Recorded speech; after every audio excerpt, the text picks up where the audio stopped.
could not care less about Texas, me and you. They created this give me country that don't value hard work. For a Texan to survive, all we need are some seeds and dirt. Texan rise, don't you hear your call? Got to save your country, for it's long gone. Texan rise, don't you hear your call? Got to save your country, for it's long gone.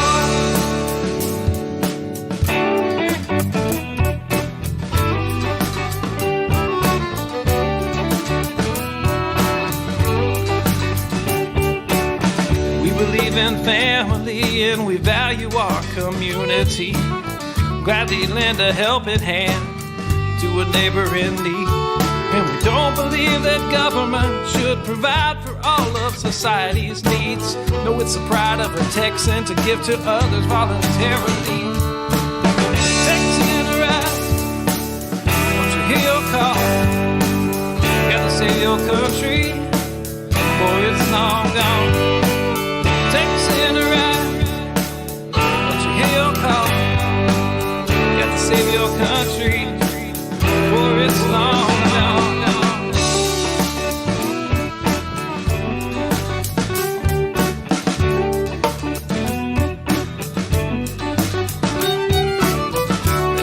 Tax dollars, and they love our natural resources. They don't want to see us driving trucks, they'd rather see us riding horses.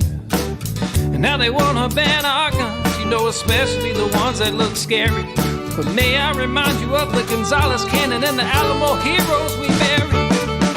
Texan rise, don't you hear your call? Got to save our country, for it's long gone. Texan rise, don't you hear your call? Got to save our country, for it's long gone.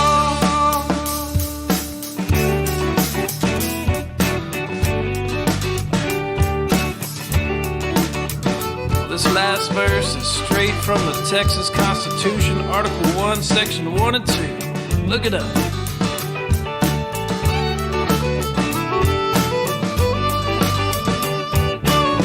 Texas is an independent state, yet presently we suffer. We no longer possess the right to locally self-govern. And now it's time as a people in which all political power is inherent. And in such manner we find expedient, we reform or abolish our government. I said, Texan rise, don't you hear your call? Got to save your country, for it's long gone. Texan rise, don't you hear your call? Got to save your country, for it's long gone.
I was taking a drink of coffee.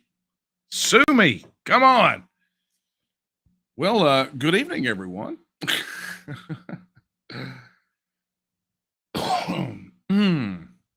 Excuse me. I am this is going to be an interesting one tonight. I'm not going to lie. Taking my break, middle of the week, getting ready to decompress a little bit and get back to work. And tonight is going to be an all-nighter for yours truly. So I'm it's going to be a fun one. Anyway, hey, welcome to my late night coffee talk. I have my cup of coffee.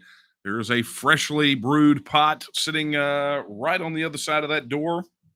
And for those of you that have never been here before, my name is Daniel Miller. I'm president of the Texas Nationalist movement, author of this book and one other, and blah, blah, blah. You get the picture, right? We're going to talk about that thing right there, TEXIT, right? And this is the time in the middle of the week where I just kind of take a break, decompress a bit, talk about what's on my mind, and answer your questions. And tonight, I think it's going to be a pretty healthy mix of both, right? Got some questions in already. Thank you for emailing into coffeetalk@vtnm.org. You'll see the address at the bottom of the screen.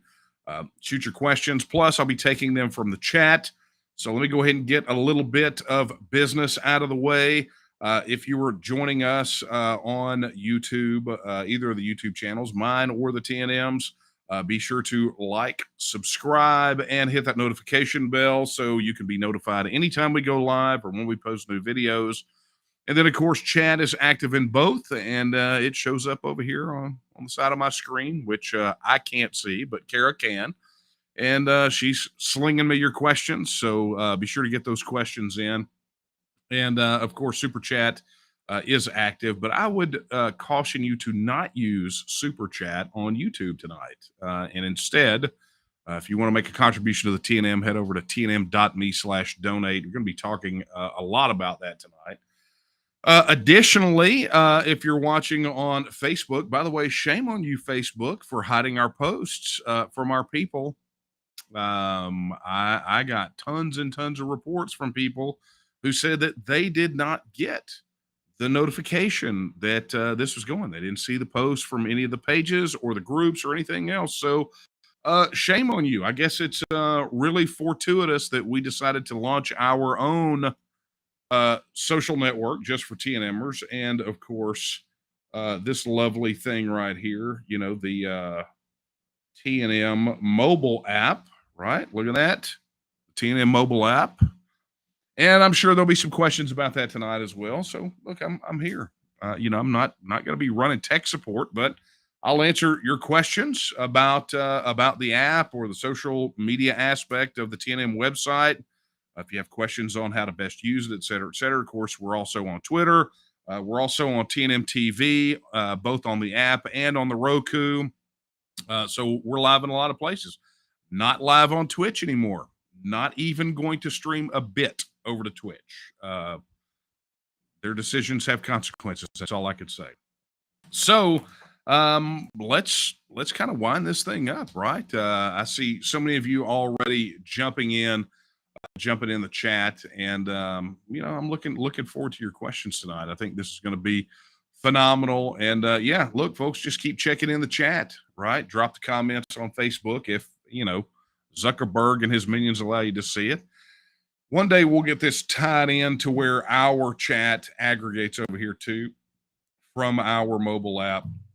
It's got tons of cool features getting ready to hit. Hopefully by the end of this month, we'll be beta testing some of them. So pretty doggone excited. So look, let's get started. So first and foremost, I got to share this with you. This was brought to my attention by one of our local coordinators. I think it was John Benton, who is the head of our Houston Memorial local group. Apparently, Jerry Falwell, many of you old schoolers know who that is, the Reverend Jerry Falwell, founder of Liberty University. Well, his son has kind of taken over the reins and happened to be a guest speaking at Second Baptist Church. He took to the pulpit, got up and preached. talking about a lot of discouragement. Well, look, Second Baptist in Houston is not a tiny church, right? Second Baptist, they've got multiple campuses. They are all over the place. It just happens to be, as I have been told, the home church of none other than Lieutenant Governor Dan Patrick. So Jonathan Falwell was there preaching on Sunday, and while he was talking about how dismal things are, and what the proper response should be to those, he just happened to let this slip. How many of you have ever, gotten up in the morning and maybe picked up the newspaper? If you do that anymore, a lot of people don't do that anymore, or more likely, if you happen to look at your phone and read the news on your phone or your computer. Have you ever done that in today's culture and in today's time? And what you say to yourself is man, I can't believe what's happened in this world. I don't know what to do. Let's be honest. I don't know what to do.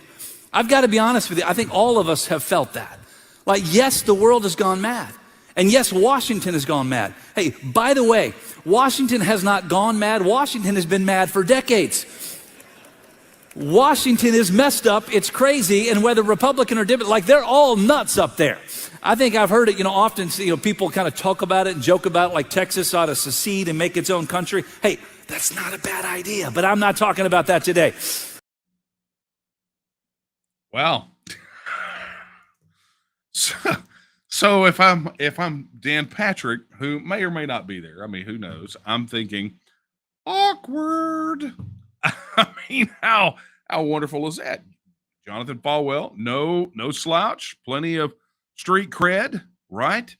Comes in as a guest, not in Texas, not from Texas, doesn't live in Texas, comes in, talks about how messed up Washington, D.C. is, and says, oh, by the way, I've heard that you guys may be talking about bouncing. It's not a bad idea. Probably ought to give it some more thought. So thought I would share that with you. As if the headlines, the poll numbers, the Republican Party convention plank thing wasn't enough. These guys are being forced to make have some discussion about it. By the way, speaking of, I am getting ready to do a big blow up expose on. I'm getting ready. I don't know if people are talking about it being. Well, I can't deal with that. Sorry, I'm getting interrupted by production saying that the feed is a bit pixelated. I can't help that. Look, we stream it out, and what happens, right? Worst case scenario, you'll just get to see it on the playback, and hopefully it looks all right. Anyway, long story short, getting ready to do a big blow-up expose on State Representative Travis Clardy, and particularly the things that he has said since the convention. So, we've got people commenting on these things. Look, this is a topic as much as they hate it. And here's your surefire sign. The fact that the media is still ragging on us, still ragging on the TNM, trying to figure out anything they can to just, try to talk trash on TEXIT, talk trash on the TNM. That's how you know they're running scared. And a lot of that happened post-convention, right? Speaking of convention, one of the interesting tidbits of news that hit that really, got bombarded, flooded my inbox was the results of the Texas Democrat convention, which was interesting. So any of you who participated in the Republican convention know how that thing works. It's a Robert's Rules thing. Big bunch of people try to make some decisions on some things. And what's interesting was, and the thing that hit the news, and they haven't really talked about it too much, is the fact that they had to essentially adjourn the convention without passing a platform. And it all happened. And they just slipped a little note in there. And it happened because of a quorum call. And they just kind of glossed right over that. Well, what does that mean? It means that somebody looked around and said, we don't have enough people here to do business, and said, according to the rules. And they said, we need to do a count to see if we have enough people to do business. And when they didn't, they had to gavel out without taking care of their business. Now, Fun fact, that is always a real interesting tactic. And look, I wouldn't be talking about this or reveling in it so much were it not for the fact that the chairman of the Democratic Party of Texas, the one that was reelected to continue to be their chair, has spent an inordinately large amount of time during his tenure trash talking Texas supporters very publicly, saying some pretty ridiculous things like, if we thought what Tom Meckler and Steve Munisteri said about us over the years was bad, his is way worse. Okay. So, when it's bad news under his leadership, I'm a pretty happy guy. Well, the news that they had a quorum problem kind of piqued my interest. So I did a little digging and did a little researching, and what I happened to find was their tech team and data team are pretty well ridiculous. They're not really bright because they made their entire delegates list public, including the check-ins. So you go get this spreadsheet, and it shows you who all of their delegates are, and it shows you with a checkbox if they have checked in. So what did I do? I hoovered it up. I scooped it up and started running numbers. And interestingly enough, and I think you guys will appreciate this. When I ran the numbers, this is essentially what I saw. They had a total of 5,420 delegates and alternates, right? And only 1,616 check-ins. That means, what that means is that out of their entire delegate list, delegates and alternates, less than a third, less than 30% actually bothered to show up.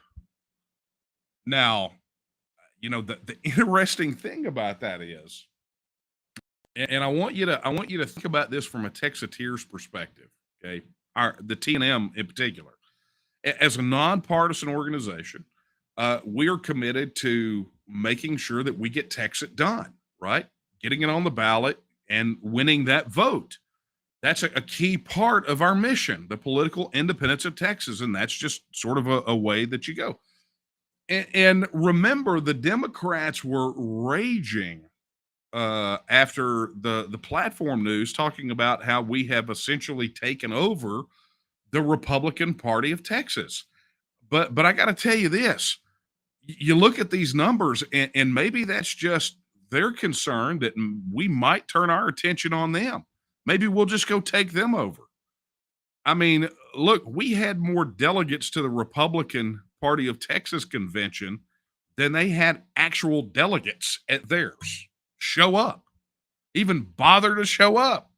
I mean, you gotta wonder how it is that they continue to stay viable. I mean, at some point, and I think we all saw the pictures circulating around social media. I mean, that place was a ghost town. Their exhibitor hall, it looked like some post-apocalyptic scene from The Walking Dead. I mean, I expected Deputy Sheriff Rick Grimes to be scrounging for canned food in their exhibit hall. I mean, that's just how bad it was. And you saw all the seats, and it was super empty. I mean, it was just, but you put the hard numbers to it, and that's literally not from head counting photos. That's from their data that they made public. Absolutely wild. So, unfortunately, the guy who loves to trash talk Texiteers, TNM, he got elected chair over there, or maybe fortunately, right? Who knows? I mean, they keep this up. Maybe we'll just set our sights on them, just take them over. We'll just roll in there, take it over, change the name, drum them all out, let them all go join, appropriate party, the progressives, let them go join Communist Party USA, which is where them belong, right? So I thought that was kind of interesting, but that wasn't the only kind of news, politically speaking. And I think this is, got to be part of the conversation tonight. As you guys are aware, If you may be, maybe not, you should be, is T&M this week on Monday, I guess it was Monday, Tuesday, whatever. My days are all run together.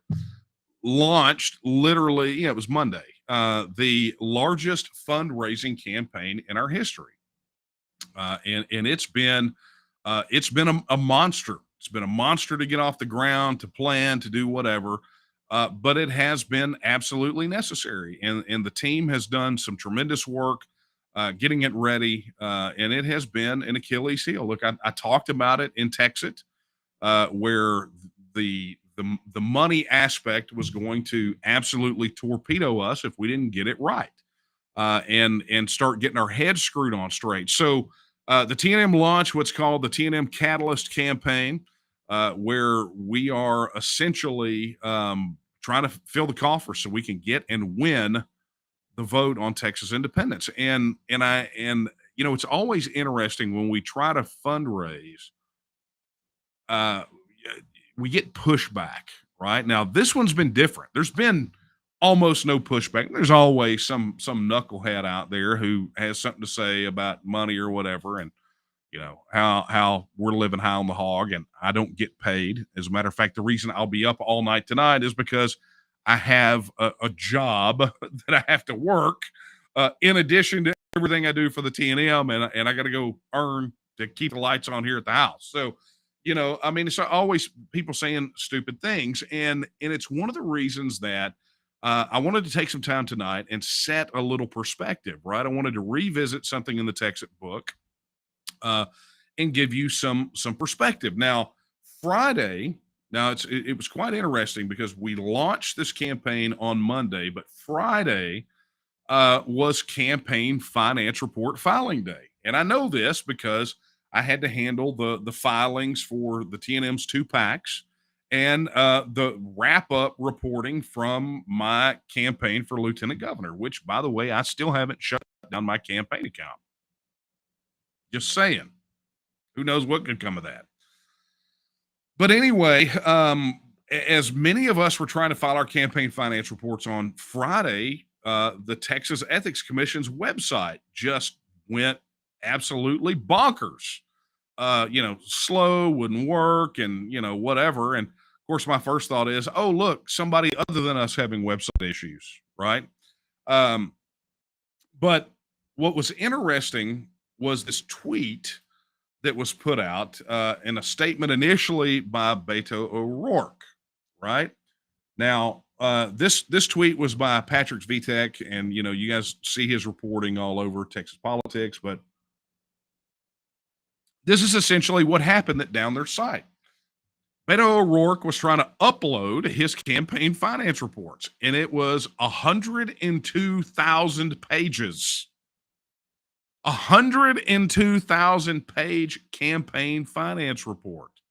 And basically what happened was the Texas Ethics Commission, the TEC's website, choked on a campaign finance report that was 102,000 pages. Now, why was it 102,000 pages? Because if you read what Beto's statement said, it said that there were itemized contributions that totaled more than $500,000. Now, that's not $500,000. That's 500,000 contributions. So if I gave $5 one time, $5 another time, that's 2 contributions, right? So 500,000 contributions. And when I saw this, I got to thinking this would be a good opportunity to have this conversation, to put into context exactly why the Catalyst campaign is important. Now, any of you who participated in the launch, there was a webinar that you were invited to register for. Our executive director, Nate Smith, went through a PowerPoint presentation to explain a lot of the numbers, right? To explain what the ground is going to look like moving forward. And kind of those milestones where we need to be in September, where we need to be in October, where we need to be in November, the second week of November, the 1st of January, the end of, he painted the picture for everyone to help you understand the sheer numbers that we're going to have to contend with, the number of Texas voters that we're going to have to go out and reach. And, and he put that 66% polling number in context. In that, and I think I talked about this last week or talked with him. I can't even remember who I said it to at this point. But anyway, what I talked about was it's not enough to have the support and it sit at home.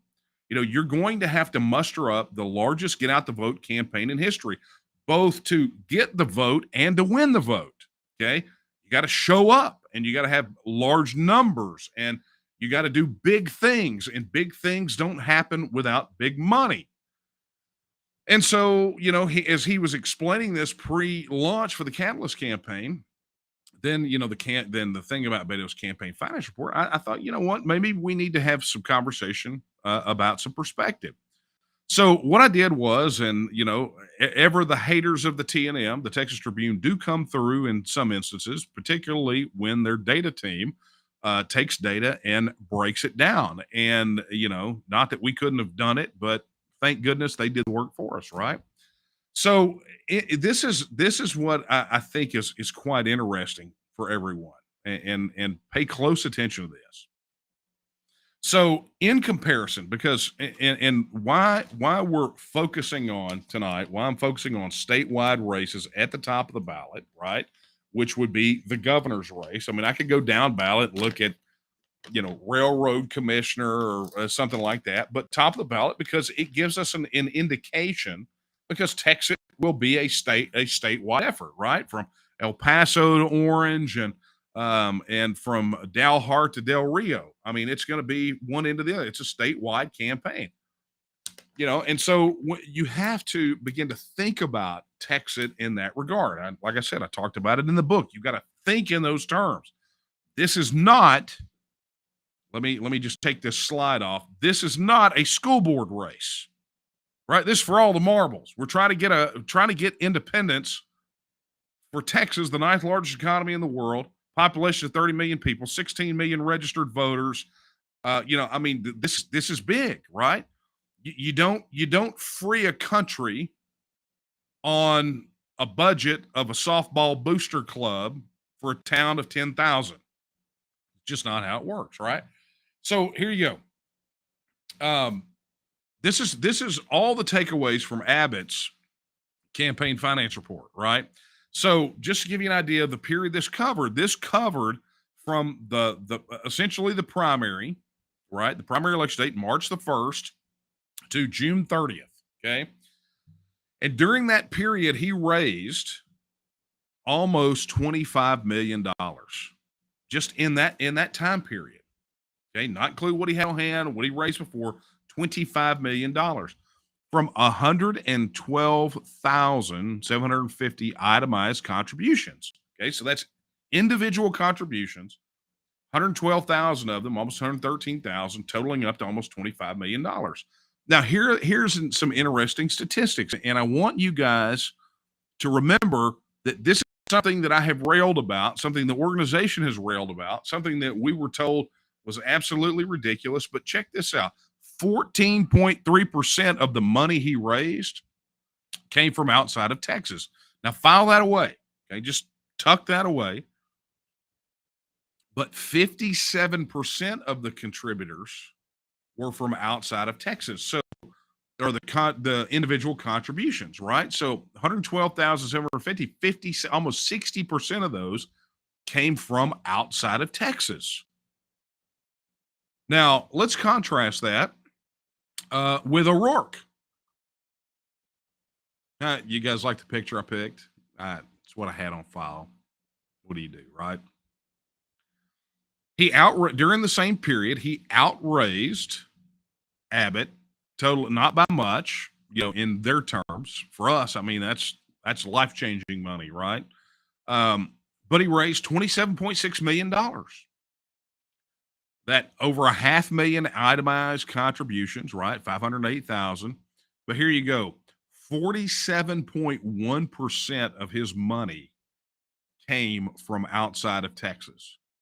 So almost half of that 27.6 million came from outside of Texas. And, the percentage of contributions outside of Texas was not that far off from Abbott, 58.9%. See, I mean, it's pretty close, but the dollar figures are the key thing here, 47.1%. Now, Beto had $3 million contributions. One is from a husband and wife, but the other, quite interesting. This little line item on his report, there's a contribution from to Beto for Texas from none other than George Soros, $1 million. Boom. So if you think that the folks outside of Texas, that the opposition is going to just kind of sit idly by and not participate in this fight, you got another thing coming. One of the reasons we have for years and years and years said we need to ban on out-of-state campaign contributions. We haven't gotten it because too many Austin politicians rely on it, including those that already hold office, right? They rely on it. So what does that mean? Well, that doesn't mean we get to curl up in a ball, and suck our thumb in the corner. It just means that we have to fight hard and understand the lay of the land, right? That is a period from about March 1 to June 30th that took place. That's what we're fighting against. And if you think, and literally I ask this question all the time out there on the campaign trail, what is the number one driver for political campaigns of any sort? Everyone, first answer right out of the gate, money. Because it's true. I mean, we can hate it all we want to. We would love for this to be just, whoever is the best, that best aligns with us. And that's often true. But the problem is it takes money to connect with people. And if they don't know you exist, then how do they know to vote for you? Well, they don't. It's just the way it works. Okay. That's why statewide can't. So it's all, it's context, right? It's all perspective. It's understanding what it is we're up against. Now, interestingly enough, and I have a clip from the TEXIT book. I thought I was going to have time to play it. I'm not going to because I'm not going to carve out that much time. But I literally dedicate a chapter, not even really a full chapter, but a section in here on the things that's holding TEXIT back. And it's called money, right? And what it does is it sets the tone and helps people understand. I predicted in the book that the TEXIT campaign would be $1 billion, that they would pump $1 billion into Texas to scare the crap out of Texans and to do everything they could to disenfranchise. And I don't mean just campaign advertising and billboards. I mean operatives on the ground pulling shenanigans to stop this from happening, right? $1 billion. 1 billion with a B. Okay. It wouldn't surprise me. I mean, with inflation, it's probably going to be 2 billion now, right? I'm not even joking. That's the way it is. Now, here's what I want to tell you is the good news. Okay. And this was not that this was the primary reason we launched the Catalyst campaign, but these numbers didn't hurt either. So many of you know that same week that we were able to get the news about the Republican Party platform planks, we also had news about a poll that was released, poll numbers that were released from Survey USA about the supporters. And 66% of hardcore voters, they want out, right? And when you take all voters into consideration, it's 60%, okay? So what we did not talk about was some of the other questions that were asked in that poll. And we got our hands on the entirety of the crosstabs. And one of the questions was about contributing to organizations that pursue independence. And it, in the Texas results, it was quite interesting, right? So, and I'm not even going to be able to pretend to read that because it's very tiny on my screen. But what it essentially asks is if you knew of a political organization in your state, in this instance, Texas, that was working to make this happen, how much would you contribute? And they gave two options. They gave at least 200, at least 20, nothing, not sure, right? And what's interesting about that is the at least 20 was 16% and at least 200 was 12%. So, I'm a numbers guy, right? So what does that look like for us? Well, here it is by the numbers. We know that the total number of registered voters in Texas is about 16 million, right? It's a little north of that now, I believe. And we know that the average turnout for independence referenda is about 85%, right? Brexit was on the low side. Some others have been higher, but 85% is pretty average. Always high voter turnout when people are voting on their independence. So that equates out to about 13.6 million voters are going to go to the polls, okay? Now, we have to reach 50% plus one of those. We have to turn out that many. So good target, because you got to win by beyond the margin of theft, is we need to make sure we've got about 7.5 to 8 million voters out there at the polls to win this thing. And it's a massive undertaking. Okay. But when you overlay the numbers from that survey, you find out that those that are willing to give $20 or more is about 2.1, almost 2.2 million. And that's the equivalent of 40 at the bare minimum. We're talking about between 20 and 199. We're just saying, let's just take the floor on this thing.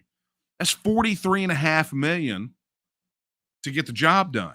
And the 200 or more, again, on the floor, it's 1.6 million with those percentages out of those voters.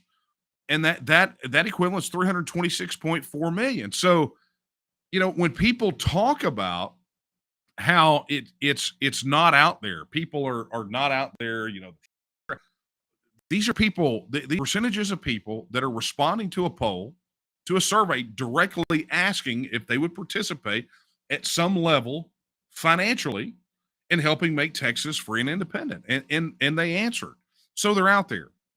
And of course, that helped us tremendously with making the decisions we need to make with the Catalyst campaign. And I think it didn't affect the mechanics of it at all.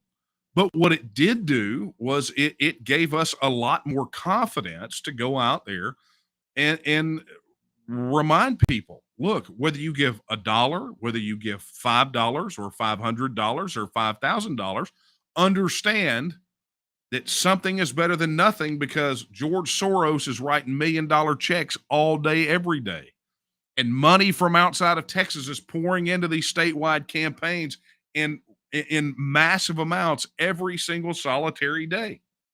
And if Beto can post up 500,000 individual contributions, there's no reason, because I refuse to believe that Beto's supporters are better than our people, that they are more committed, right? I refuse to believe. They may be committed, but I refuse to believe that they are more committed than our people.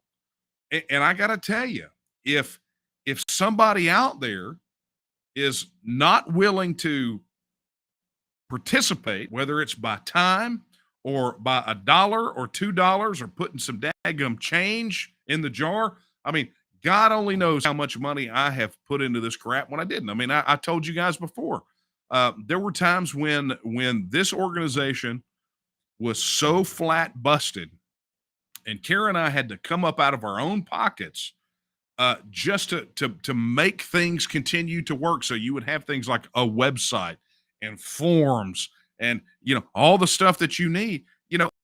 One year our kids' entire Christmas came from the Dollar Tree, because we believe in it that much, right?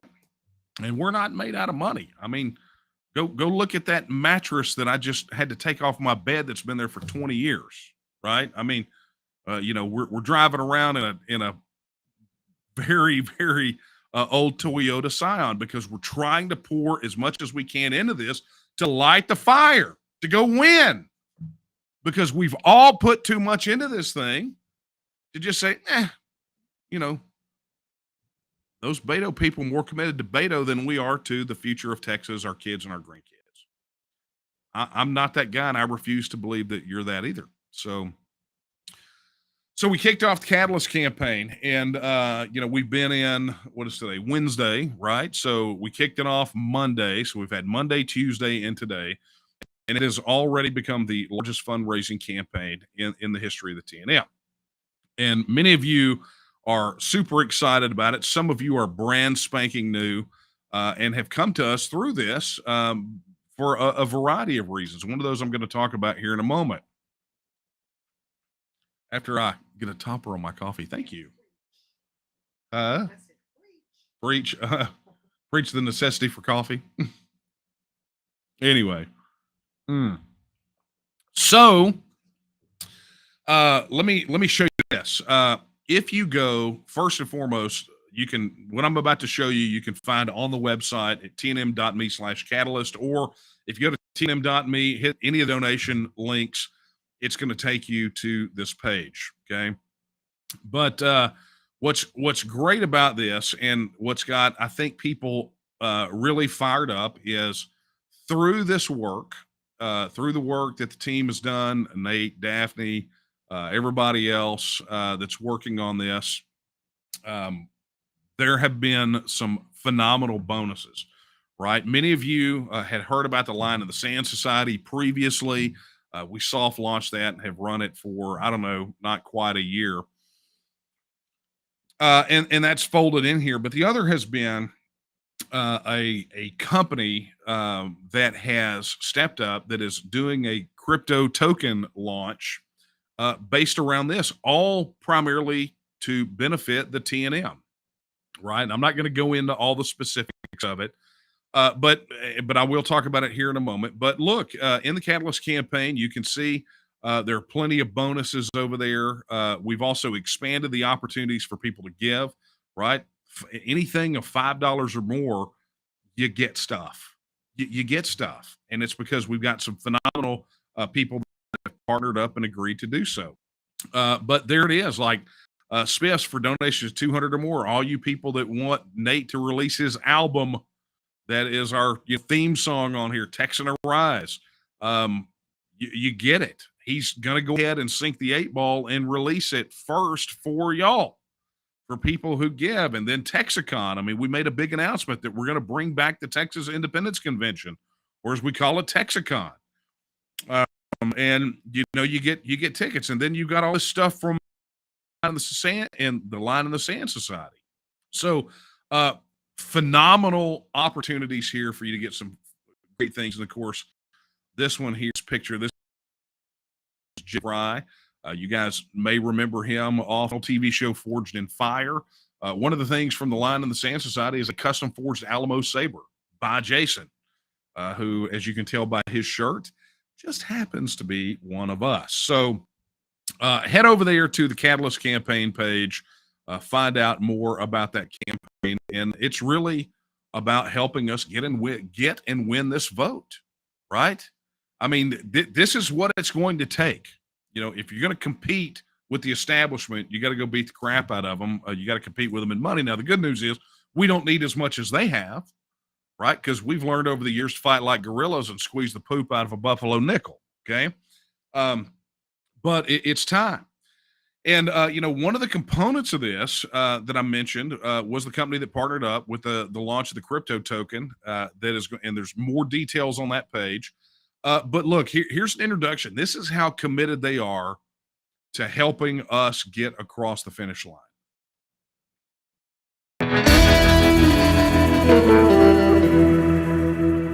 To all the people of Texas and all Texans in spirit across the world. As a free and independent people, driven by love and compassion for our fellow man, we appeal to your sense of destiny, to come together, to become the catalyst for true freedom and self-determination. The Texan token is the first endowment contract on the blockchain, which enables users to lock up financial principal to earn interest. The Texan contract features a base rate of return paid in Texan tokens of 5% annually. Those who stake or lock their tokens for longer receive higher yields. Like traditional endowments, the Texan Smart Contract enables interest scraping without penalty. This feature provides flexibility for those who choose the Texan token to secure their future. We desire for anyone from any corner of the earth who believes it is time to stand up and declare their personal independence to join together as we build a better future for our families, our communities, and our posterity. The time is now. The Texan token is not just for those who live in the great state of Texas, because Texas is not just a state, it's a state of mind.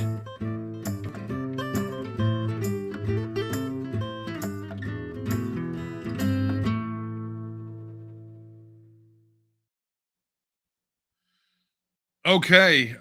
Wow. So here's the deal. I cannot answer your questions about that because, frankly, most of it I do not know. Right. But you can find out more. Go look at the website. If you go to the Catalyst campaign page, you can go take a look. There's a link there. You can head over to texan.cc and find out more about that. But the good news is, if you are a T&M volunteer, and you are, we have been issuing out for many, many years what are called independence points. You are going to get credit from them for essentially prior service, right? I mean, they're going to reward you guys for contributing to the campaign, but also the T&M is going to step up and do that for prior service as well. So we're super excited. Very thankful to Matt and the team over there for stepping up. Thankful to Chris Conrad at Republic Boot Company for partnering with us on the Line in the Sand Society. And I'm thankful to every one of you that have taken an opportunity to go ahead and you see the need and you're working to fill it. So look, folks, let's blow this thing out of the water. Let's just take these guys to the paint and you will have absolutely. We get this thing across the finish line. We're going to be in the position where you very well could be voting on TEXIT in November of 2023. I mean, this is what we're after. So how bad do you want it? And don't feel bashful about asking people how bad they want it. Many people confess with their mouths, but it's a lot of gum flapping and not a lot of action. So it's time to put up or shut up, right? Whether it's a contribution or volunteering, becoming a local coordinator, whatever it is, step up. Our intention is to spin up 1,000 local groups, right? We're well on the way, but our target's 1,000. 1,000. So if you're in a local group, if you're in a local area and you don't have a local group, be the leader, right? You set big goals.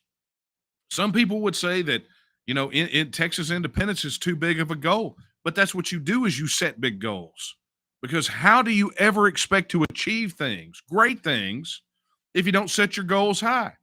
Because look, let's just see where setting our expectations and our goals really low has gotten us, right? It's gotten us $30+ trillion in federal debt, continuing to shuffle deck chairs on the Titanic, kissing politicians' butt so much we need a whole pack of Mentos. I mean, that's the kind of thing that happens. You see some of these people and it's like, well, Texas a bridge too far, but you see them kissing on the backside of some of these politicians and you want to go get them a subscription to the Altoid service. I mean, it's just so ridiculous, right? But this is what it takes to win. And dadgummit, I want to win. And I would hope you would want to win too, right? I'm ready to put this baby to bed. Let's go win. Let's make it happen. All right. So, questions. I got time. I will take them. Let's roll this thing. Okay, here we go. First question. This is from Keith. Keith says, "Good evening, Daniel. What is the breakdown on T&M Texas support among Democrats, Republicans, and Libertarians?" That was included in those crosstabs, I think. But I'll pull them and see if we can get an update. It fluctuates based on the survey panel. But look, we've seen a consistent growth in support across all polls since 2009, all the way through that 2014 Reuters Ipsos poll. So I fully expect I'll go pull those crosstabs. I think we're going to be obviously we know where we're at with Republicans. I will tell you that I think our and this is just a guess because I'm not looking at the crosstabs, but I would expect our support among Democrats to stabilize at around a third. And part of that is primarily because many of those people that are voting Democrat that get included in panels voting Democrat are really independents.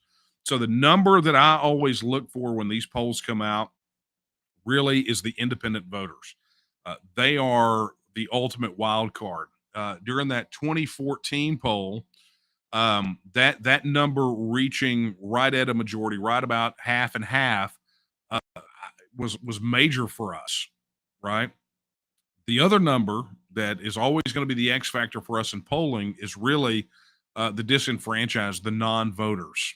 Okay, and while that was included in this particular survey panel for Survey USA, the non-voters, the disenfranchised, don't ever get captured by those survey panels, and they are going to be the sneak heat. That's why we say, look, we want to target Texas voters, but we can't solely target Texas voters because I'm going to tell you, a lot of people, especially in these large urban areas, don't vote because they don't think their vote matters, but they will think their vote matters in this. And so us reaching out to them is a massive undertaking, something we absolutely need to do. Thank you for your question, Keith. Let's go here. Man, you guys got lots of questions tonight. Hey, rock and roll. Jonathan just donated a Benjamin. Thank you very much, sir. I am sure Mr. Franklin appreciates your support of liberty and independence. Okay. Sana says, to quote the signers of the Declaration of Independence, we need to pledge to each other our lives, our wealth, our sacred honor. Look, that's what it's, we have to be a team. You think about those signers. I get a chuckle. I'm not going to lie. I get a chuckle when we get these, people say, they want to volunteer and they say, well, I can give it about, an hour a week or whatever. And it's like, hey, we appreciate anything we can get. Right. But can you imagine for a moment? I mean, you think about all the things that are raining down upon us, right? The border crisis, the inflation crisis, the monetary policy, taxes, debt. I mean, you think about all these things that I think we all agree create an existential crisis for Texas and for us and our families. And, I think we all agree to that. But it's like, okay, but what I'll do is I will give it an hour a week to defeat this existential crisis. Well, stop looking at it that way, right? That it's these little bites here and there, because it's not. They're big bites. People are really suffering. And look at it if it was an invasion. I mean, what if Chinese tanks were rolling down your street right now? What would you do? Well, well, I tell you what, I got about an hour a week I can give, but don't ask me to make a phone call. I mean, is that what you would do? No, because it's an existential crisis. It's a direct threat that's immediate and urgent. Well, guess what? This is one of those crises. It's a threat, an immediate threat that is direct and urgent, right? So you got to have that viewpoint. And look, I mean, being part of the TNM, you're a cut above. I'm just going to tell, I tell people this all the time. People are like, hey, Daniel Miller, we're so glad you're doing this. It's like, I'm not doing it. You're doing it. 50 years from now, 50 years after TEXIT Day +1, they're going to be pigeons crapping on statues of you guys for doing what you're doing. I don't care if I wind up being a footnote or completely forgotten, as long as I get the daggum job done. You guys are the special ones. You guys are the ones that can make this happen. Thank you for that, Sana. A reminder to everyone. Carlton says, Daniel, how do we stop out-of-state money before we become free?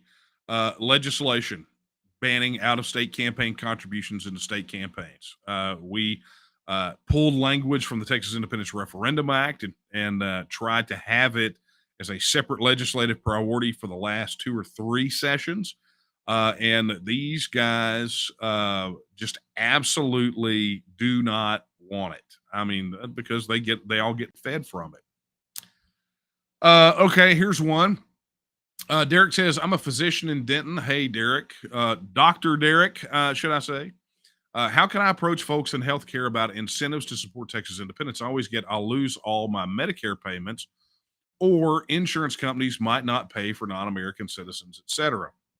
Okay, so there's a lot there to unpack, but let me just kind of do my best in the time that we have allotted.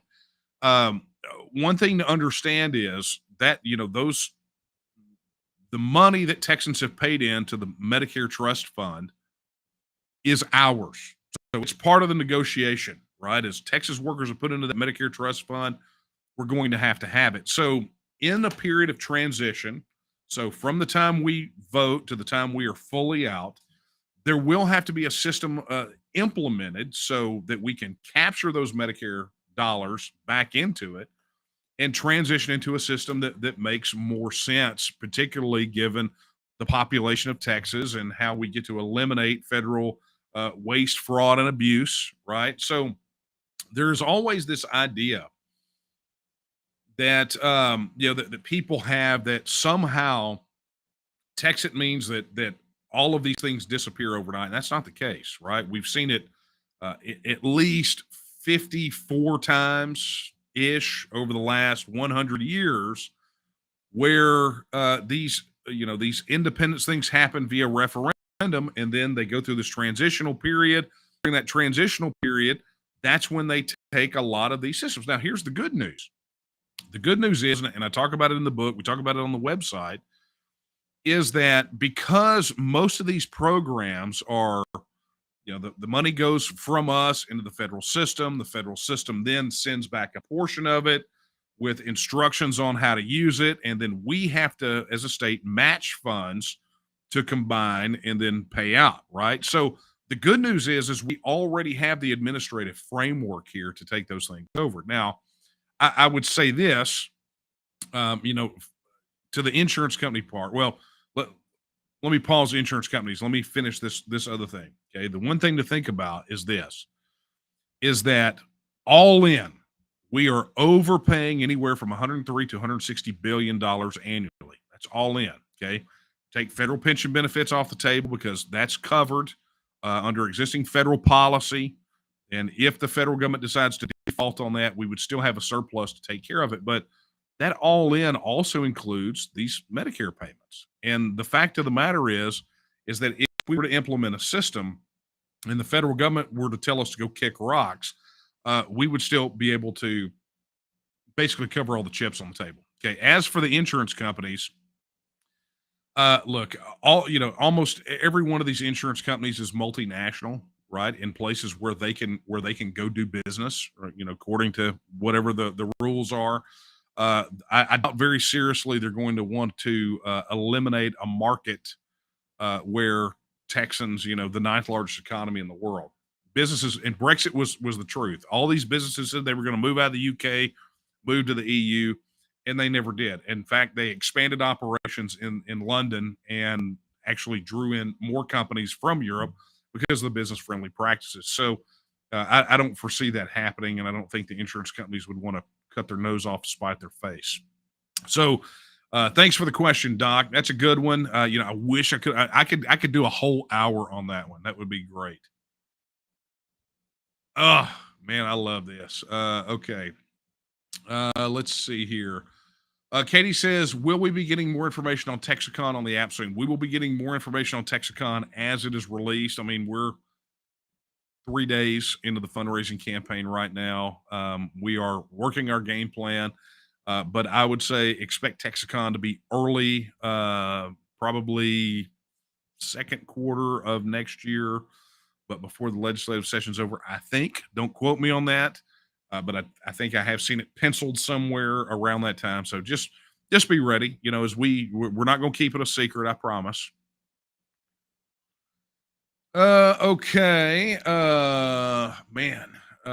Let's see. Tanya says, where's something we can get involved, nor not just a recorded video? All right. Okay. I will see your question and I will raise you a slide. Boom. Let me kill the caption there so we can all see it. Sorry. Apologies. Boom. Head over to, it's literally on the crawler. Head over to tnm.me/join. Go pledge your support on the TNM website at tnm.me/vote. You can volunteer at tnm.me/volunteer. You can get involved across any of those things. And trust and believe, we have a place for everyone. So all you got to do is just go to the website, check it out, tnm.me. Everything is very clearly labeled. So you'll be able to find out where you can get in. But thank you for the question. Okay. Farrell asks, are we talking with other states? The answer is yes. There's an email thread circulating around today between us, New Hampshire, and California. Yes, we are talking with other states.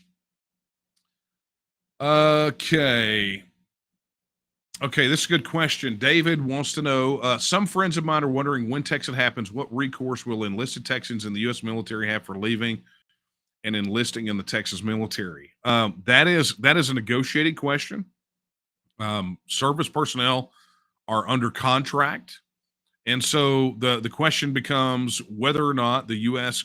federal government will want to deplete its forces and basically turn everybody loose and say, look, we'll just go and cancel your contract, send you back to the house, at which time you could enlist in the Texas military department. I don't foresee that it's going to be anything radical like that, but there will be a transition period. And the fact of the matter is they may very well want to, begin to release people early from their contracts. So it's a negotiated issue. It's that fourth stage that I talk about, the negotiated issues. That is one of them, the disposition of Texans in the military. But we have heard from active duty service personnel regularly that are just excited about the prospect of being able to enlist in a Texas military, a real Texas military. They're very excited about it. So, David, thank you very much for that question. Oh, yes. I love this. Okay. Tanya asks another question. She says, trying to figure out if this is just a fundraiser to succeed or a place to put Texas first. And if not, our only choice to make sure Texas comes first for Texans. Look, here is Tanya. Thank you for that question. Just a reminder, in case anyone had any question, this is the mission of our organization. Our mission is to secure and protect the political, cultural, and economic independence of the nation of Texas and to restore and protect a constitutional republic and the inherent rights of the people of Texas. That is our mission. And you can go find out more about our mission, our principles, and everything else at tnm.me/about. All right. Hey guys, thank you for the super chats, Alec and Eric. I appreciate that. The organization definitely appreciates it. Let's go win, right? Okay, this is from Chris. Hello, fellow Texans. I'm a truck driver, and I've been down at Laredo and over in El Paso this month. It is dangerous. We have seen 2 high-speed chases and saw both. I think that's supposed to be end in wrecks with others. Look, the border area it's a problem. Look, we keep talking about it. We keep trying to bring awareness to it, but you cannot imagine there are still people out there who don't believe that it's a problem. They literally are in denial about the problem. So we've got an initiative that we've been getting ready to launch to bring a new face to this. And just stay tuned. We'll be announcing it over. But let me just say this: if you participated in our virtual committee hearing related to House Bill 1359, right, the TEXIT bill last session, and you understand how we did that, where we took individual testimony, people submitted their videos. We're going to do the very same thing related to the border, and we are going to take stories from people that are directly on the border that are having to experience this every single solitary day. So not that we got to go, and we got to ramp up the pressure on King Greg to make it happen. All right. here's a key email. Let's bring this bad boy up. Here it is. This is from Ralph. Ralph says, Lieutenant Governor Dan Patrick is proposing that some of the projected increase in tax revenue be used toward teacher pay increases and another 13th pension check to retired teachers. This could be viewed as money laundering, as this taxpayer money will go to the anti-parent unions and then the Democrats and the EGOP. Not sure what that is. We taxpayers are helping to fund the opposition to TEXIT. How does the TNM obtain taxpayer funding? We don't. If you're a taxpayer and you donate, that's how we get taxpayer funded. The bottom line is that we all know that any attempt at property tax reform is not what we need, because we know that the property tax is immoral and the property tax needs to be eliminated. We also know that TEXIT, from a revenue standpoint, makes that case. It makes it far harder for them to continue to argue that we need property taxes when we're recouping $103 to $160 billion annually.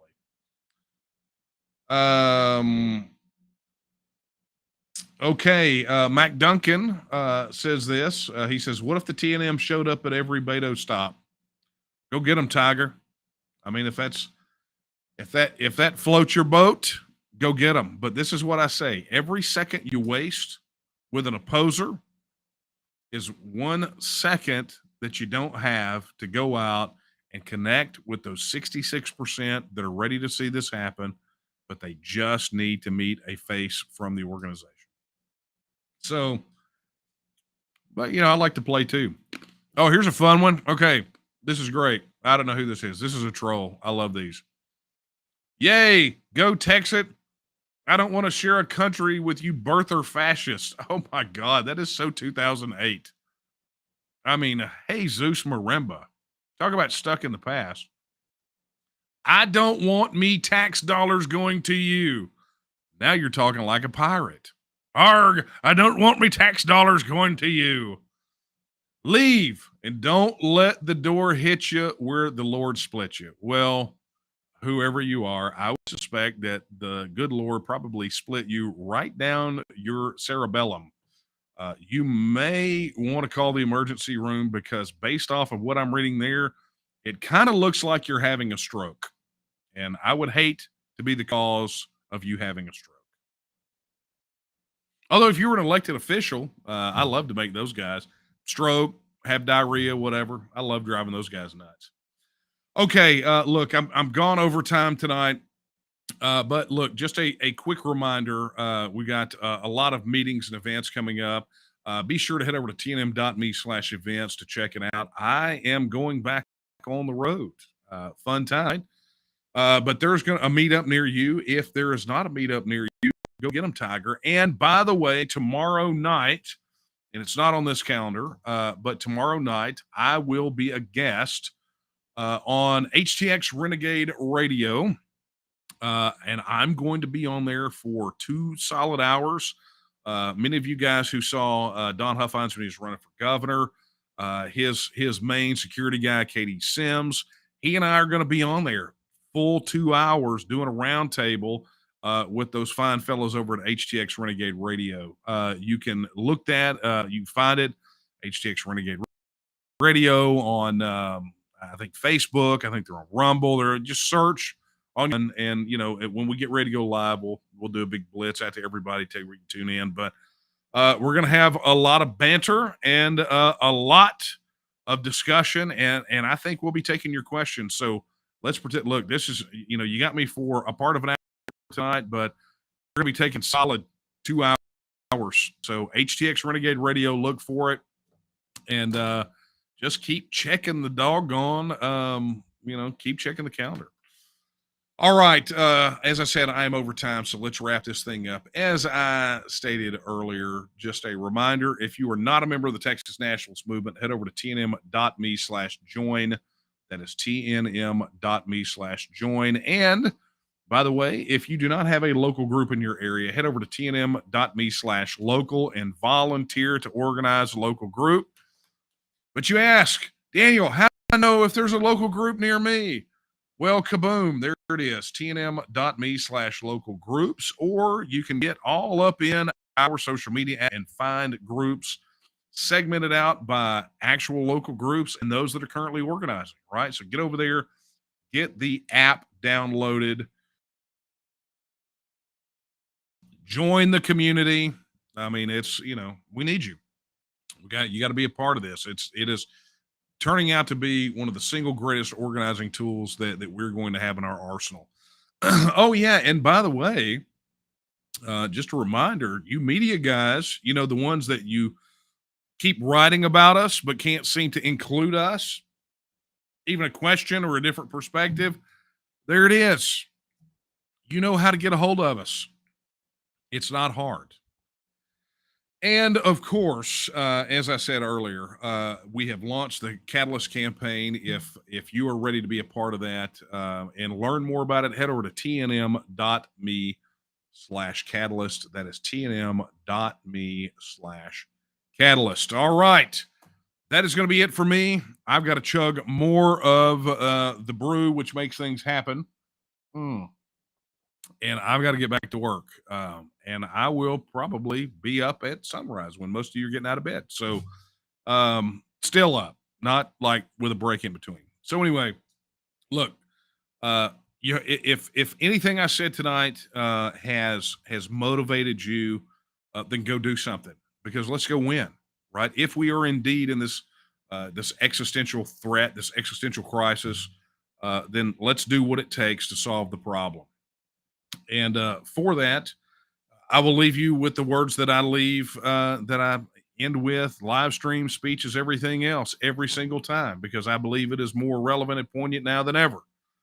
And they're not my words, they're the words of Sam Houston, when he said that Texas will again lift its head and stand among the nations. I believe that time is now, and the question is, will you stand with her? Good night, everyone. Let's go win.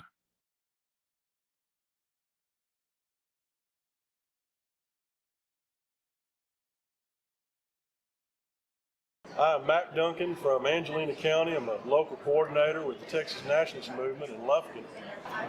This is our first convention to attend and to experience, and it has been a phenomenal experience.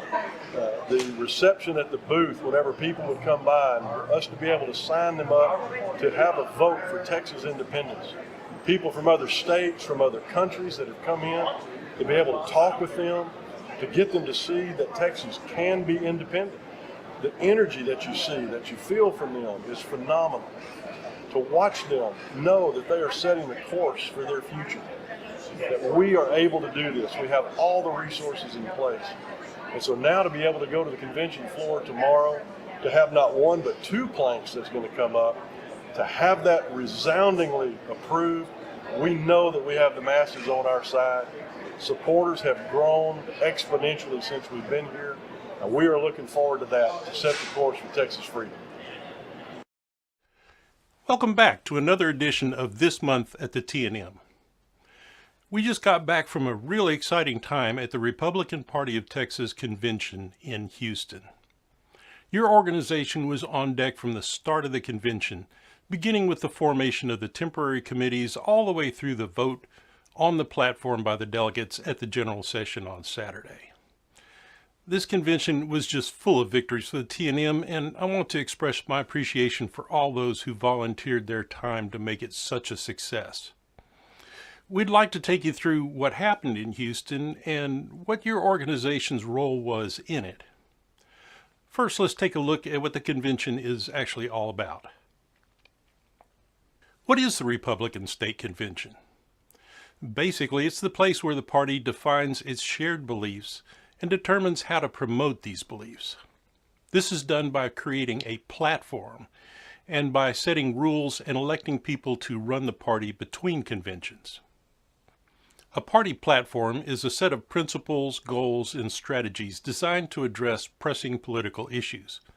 The platform is broken down into planks or declarations that speak to each specific issue. These planks come from the resolutions that are submitted by you, the citizens. You may remember after the recent primary election we had last May, There were precinct conventions followed by county conventions. Many of you submitted our resolution and got them passed through both your precinct and county conventions. So many, as a matter of fact, that somewhere between 22 and 30 different county conventions passed it through to the state convention. My name is Joshua Stambaugh. I'm a delegate from Senate District 22.